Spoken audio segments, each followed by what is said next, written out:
DYAM Tunku Ismail Sultan Ibrahim, pemangku Sultan Johor, menzahirkan pandangan tegas terhadap keputusan FIFA yang menolak rayuan hukuman ke atas 7 pemain warisan Malaysia.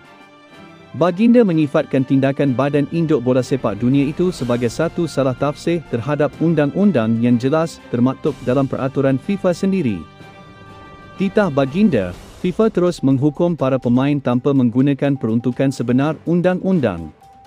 Artikel 22 dalam Kod FIFA menyatakan bahawa hanya mereka yang memalsukan atau menggunakan dokumen palsu boleh dikenakan tindakan, dan perkara itu langsung tidak terpakai kepada para pemain.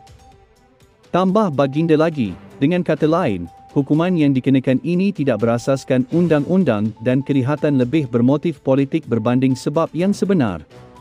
Baginda turut menegaskan, ada yang memilih untuk menuding jari, ada yang memilih untuk membuat bising, tetapi saya memilih untuk berdiri dan menyokong perjuangan habis-habisan demi para pemain yang kini akan diteruskan ke CAS, sebuah badan bebas.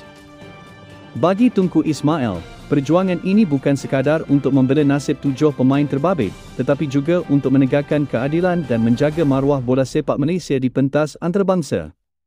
Baginda menegaskan bahawa prinsip undang-undang mesti ditegakkan tanpa sebarang pengaruh luar, dan keputusan yang adil hanya akan dapat dicapai melalui proses timbang tara yang bebas.